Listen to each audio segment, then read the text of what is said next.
आप सभी शिव प्रेमी भक्तों को मेरा प्रणाम। आज शिव महापुराण के रुद्र संहिता सृष्टि खंड के अध्याय 31 में आप कथा श्रवण करेंगे। गणों के मुख से और नारद से भी सती के दग्ध होने की बात सुनकर दक्ष पर कुपित हुए शिव का अपनी जटा से वीरभद्र और महाकाली को प्रकट करके उन्हें यज्ञ विध्वंस करने और विरोधियों को जला डालने की आज्ञा देना। ब्रह्मा जी कहते हैं, नारद, वह आकाशवाणी सुनकर सब देवता आदि भयभीत तथा विस्मित हो गए। उनके मुख से कोई बात नहीं निकली। वे इस तरह खड़े या बैठे रह गए मानो उन पर विशेष मोह छा गया हो।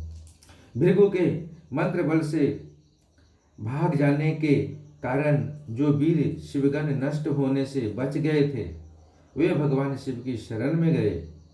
उन सब ने अमित तेजस्वी भगवान रुद्र को भली भांति सादर प्रणाम करके वहां यज्ञ में जो कुछ हुआ था वह सारी घटना उनसे कह सुनाई।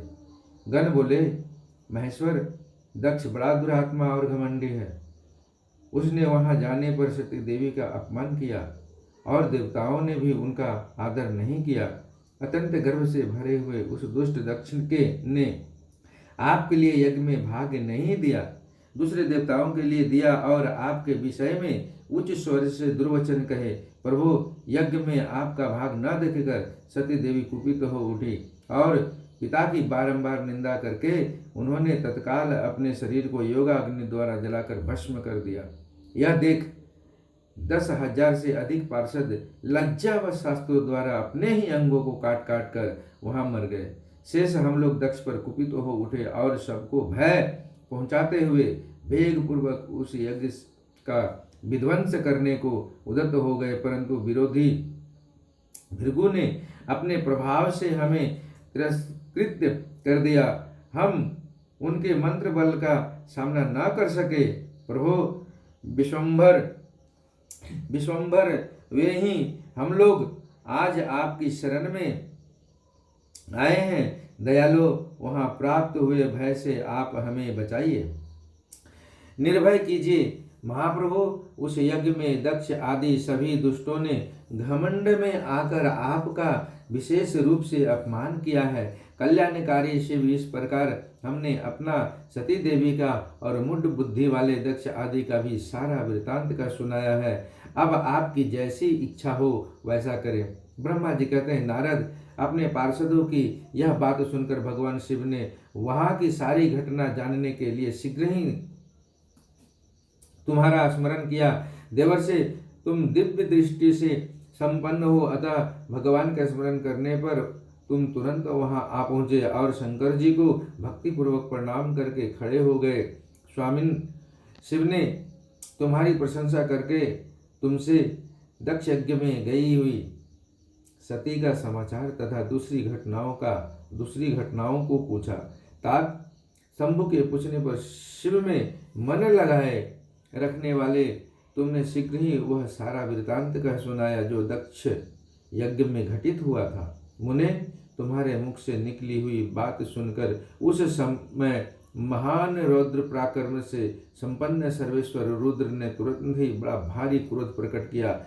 लोक संहारकारी रुद्र ने अपने सिर से एक जटा उखाड़ी और उसे रोष पूर्वक उस पर्वत के ऊपर दे मारा। मुने, भगवान शंकर के पटकने से उस जटा के 2 टुकड़े हो गए और महाप्रलय के समान भयंकर शब्द प्रकट हुआ। देवर से उस जटा के पूर्व भाग से महाभयंकर महाबली वीरभद्र प्रकट हुए, जो समस्त शिवगणों के अगुआ हैं। वे भूमंडल को सब ओर से व्याप्त करके उससे भी 10 अंगुल अधिक होकर खड़े हुए। वे देखने में प्रलयाग्नि के समान जान पड़ते थे। उनका शरीर बहुत ऊंचा था। वे 1000 भुजाओं से युक्त थे। उन सर्वसमर्थ महारुद्र के क्रोध पूर्वक प्रकट हुए निश्वास से 100 प्रकार के ज्वर और 13 प्रकार के सन्निपात रोग पैदा हो गए। तात उस जटा के दूसरे भाग से महाकाली उत्पन्न हुई, जो बड़ी भयंकर दिखाई देती थी। वे करोड़ों भूतों से घिरी हुई थी, जो ज्वर पैदा हुए। वे सब के सब शरीरधारी क्रूर और समस्त लोगों के लिए भयंकर थे। वे अपने तेज से प्रज्वलित हो सब और दाह उत्पन्न करते हुए से प्रतीत होते थे। वीरभद्र बातचीत करने में बड़े कुशल थे। उन्होंने दोनों हाथ जोड़कर परमेश्वर शिव को प्रणाम करके कहा। वीरभद्र बोले, महारुद्र, सोम, सूर्य और अग्नि को 3 नेत्रों के रूप में धारण करने वाले प्रभु, शीघ्र आज्ञा दीजिए।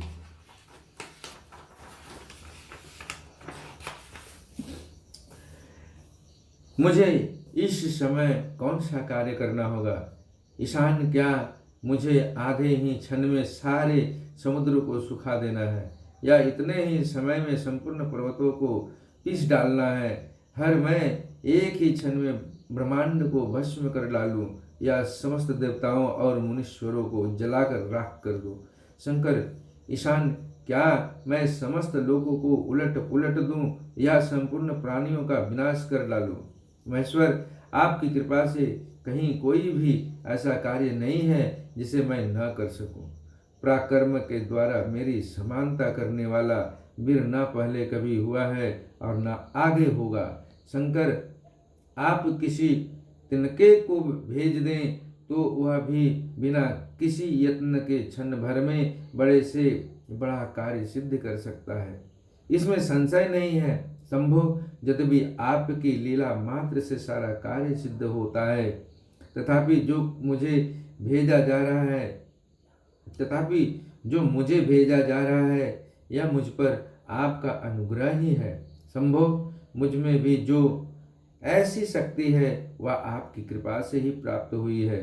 शंकर, आपकी कृपा के बिना किसी में भी कोई शक्ति नहीं हो सकती। वास्तव में आपकी आज्ञा के बिना कोई तिनके आदि को भी हिलाने में समर्थ नहीं है, यह निसंदेह कहा जा सकता है। महादेव, मैं आपके चरणों में बारंबार प्रणाम करता हूँ।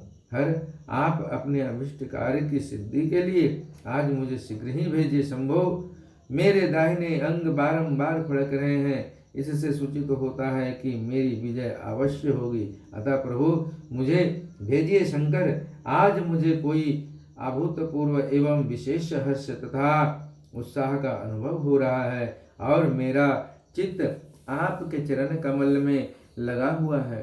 अतः पग पग पर मेरे लिए शुभ परिणाम का विस्तार होगा।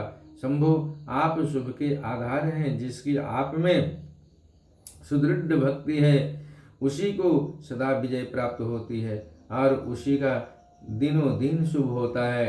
ब्रह्मा जी कहते हैं, नारद, उसकी यह बात सुनकर सर्वमंगला के पति भगवान शिव बहुत संतुष्ट हुए और वीरभद्र तुम्हारी जय हो ऐसा आशीर्वाद देकर वे फिर बोले।